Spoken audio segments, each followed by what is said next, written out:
Hello. So, welcome to the last part of slime. Setting sun. It had been the most slime-tastic day, but it was nearly over. The sun was setting over mulch.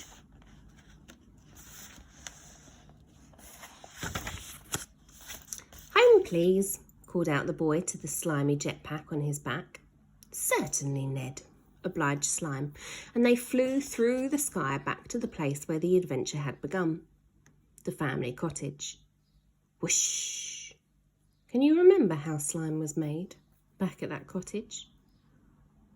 And what did he do to his sister? I wonder if his sister's still there. Ned's home was eerily quiet from above, as it was only dusk. His mother and father would still be hard at work. But where was his sister Jemima? Upon searching the whole house, Ned found that it was empty. Jemima, he called out. Jemima! But she was nowhere to be found. Where is she? Asked the boy. Slime shook its slimy head. No idea, but she can't have gone far. Mulch isn't a very big island. Checking in the bathroom, Ned noticed his wheelchair was missing too. My wheelchair! She's taken my wheelchair! My sister is an absolute horror. Where on earth has she put it? He cursed.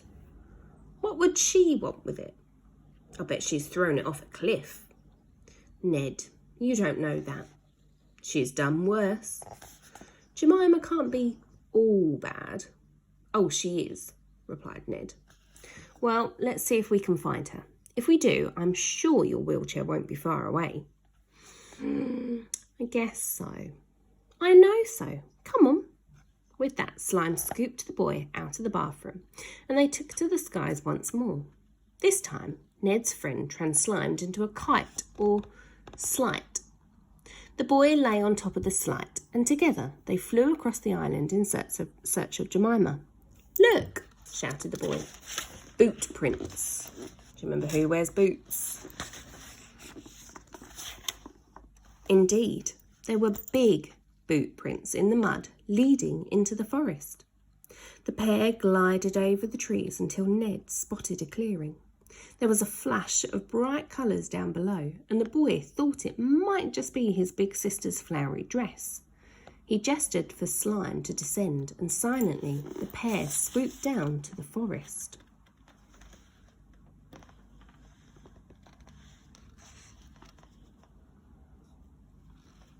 Slime changed back into being a blob.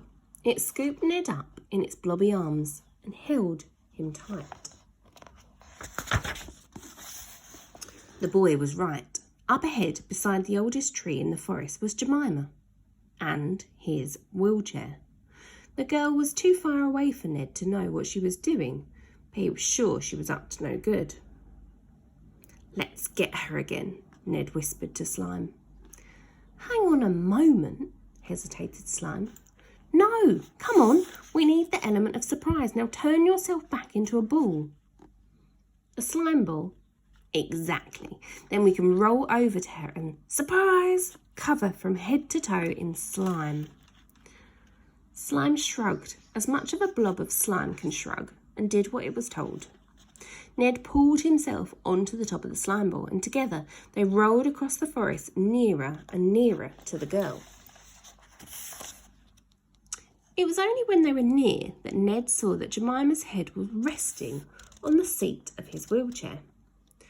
The boy wanted to tell her that he had blown off countless times on the very spot where her nose was, but thought better of it. It would spoil the surprise. Rolling nearer still, Ned noticed Jemima was doing something he'd never heard her do before. She was crying. Why is she blubbering? Whispered Ned to Slime. Maybe your sister misses you. Don't be daft, Slime. She hates me, just like I hate her. Come on, let's get closer. The slime ball rolled over a twig that snapped in two. Snap. The noise must have startled Jemima, Acting on instinct, she leapt to her feet and kicked out. She kicked so hard with her booted foot, bash, that Ned and Slime shot up into the sky. Whoosh! Ah! Screamed the boy as he began tumbling back to earth. He realised this particular plan had not gone to plan. Slime! He shouted up. Help me! Slime was a great deal higher in the sky than him. Ned, I can't get to you. The boy screamed. Ah! Ned was plummeting straight towards Jemima. Forever. Then the most marvellous thing happened. Jemima caught Ned in her arms. Oof! She exclaimed. Ned, I'm so pleased I found you. Now, face to face, Ned saw she had tears in her eyes. Slime landed a little way off in the forest. Thud. It began rolling over towards them through the tall trees. Why were you crying, Jemima? Asked Ned. I was worried about you, she replied, holding her little brother in her arms. Me? The boy couldn't believe his ears. Yes, you. I'm so sorry I made you run away from home. Well, you were always so beastly to me. I know, but I never wanted you to run away. When you did, I realised how much You what? Asked Ned. Was Jemima really going to say it? Like you. I thought you were going to say love. Let's stick with like right now, replied Jemima. Like is good, exclaimed Ned. You are my little brother, and I should be looking after you, not playing horrid tricks on you. Thank goodness for that, said Ned. But why were you hiding out here in the forest? Since dawn, I've been looking all over the island for you. The forest was the last place I looked. I broke down because night was falling, and I thought you were gone forever. By this time, Slime had rolled all the way over to the pair. Hello, said Slime. Screamed Jemima. It talks. There's no need to scream, reassured Ned. I am perfectly friendly, said Slime. You did boot me up the bottom, said Jemima. Oh, yes, replied Slime. Sorry about that. I deserved it, she said. But what are you? I am Slime. Jemima lifted up her hand and touched this strange creature. Yes, you do feel very, very slimy, she remarked. Slime was made when I mixed together all those disgusting things you'd collected in jars, added Ned. Jemima's eyes fell. She found out about my little plan. Yes, I did, replied Ned. Oh no, she said. Oh yes, but because of all that, I've made a friend and had the most marvellous adventure. Well, that's something, I guess. Where have you been? She asked. Flying all over the island, replied Slime. We have been righting wrongs. Well, I would like to right a wrong, began the girl. Ned, I am sorry. The boy smiled and wrapped his arms around his sister. Come with us, said Ned. Let's take one last flight. Me? Said Jemima. Yes, you, said the boy. He took his sister by the hand. One last time around the island, please, Slime. With pleasure, replied Slime.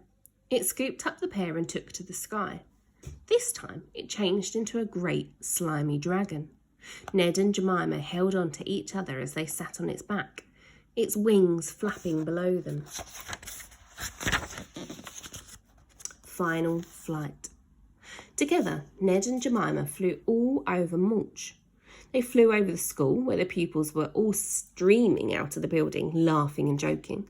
The children waved up to the three in the sky. Thank you, Ned, they cried.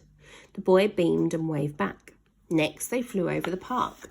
To Ned's surprise, a group of kids were playing football on the grass. Ned, they shouted up, we love you. The boy beamed. Thank you, he called back. Then they flew over the toy shop. Nearby, a gaggle of children were playing with their new toys. "Ned, you are the best!" they shouted up. Flying astride the dragon, the boy did a little bow. "I've got a really cool brother," remarked Jemima. "Get used to it," said Ned. The pair chuckled as they flew over their mother's fish market stall and waved up to her. "Mum, look, we're up here." The poor woman fainted and fell into a tray of fish. As well, you might faint if you saw your children flying on the back of a dragon made of slime or a slimagon.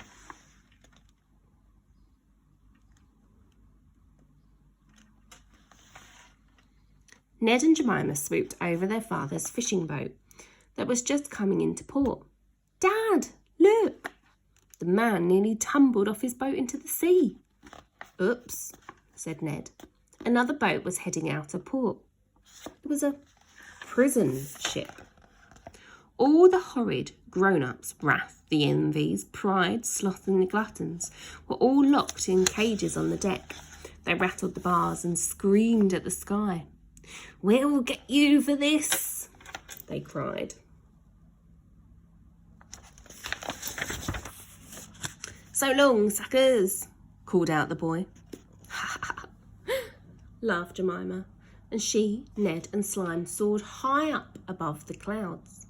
Finally, they flew towards the sun as it set on the most extraordinary day Mulch had ever known. Zoom! Jemima held tight to her brother, wrapping her arms round his chest. The boy looked over his shoulder and smiled. No words were necessary. Eventually, the three returned to the clearing in the forest, landing at the spot where they had left Ned's wheelchair. Slime turned back into its usual blobby self. "Wow," exclaimed Jemima, her face beaming with joy. "I know, right?" replied Ned. "Wow. So my little brother is some kind of superhero now?" Ned chuckled. "I guess so. But you know what? I don't want to be a superhero. I just want to be me." With that, the boy slipped off Slime for the last time and back into his wheelchair. "That's better," said Ned. "Not nearly so slimy." "Well," began Slime, "it seems as if my work here is done. I will bid you both a fond farewell." The two children hugged the great slimy blob. "Thank you, Slime. We will never forget you," said Ned. "I will go and find some other children who might need naughty pranks played on grown-ups." "Lucky them," said Ned. "Look after each other." "We will," said the pair in unison. With that, Slime changed into thousands of little blobs. These little blobs flew up past the trees and into the sky. There they floated for a few moments before darting off in all directions over the sky. Whoosh! Soon, Slime would be in the hands of children all over the world. Children just like you.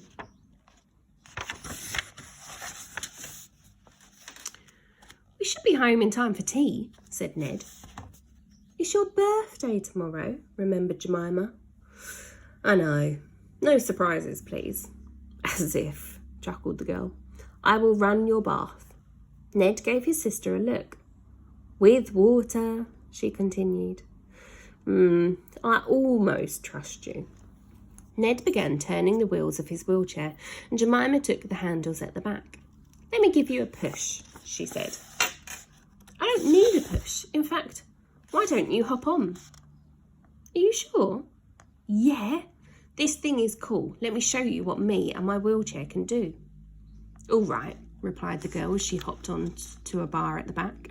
Ned gathered speed. Soon they weaved their way out of the forest and were speeding along a country lane. Ned knocked up the front wheels and the pair did a wheelie. "Love it!" exclaimed Jemima. "You've seen nothing yet." Then he began spinning the chair round and round. Whizz! As the pair hurtled down a hill, they exclaimed, "We got the zoomies!" Well, it was nice that they became friends in the end. Well, as friendly as a brother and sister can be, but at least they're getting on better.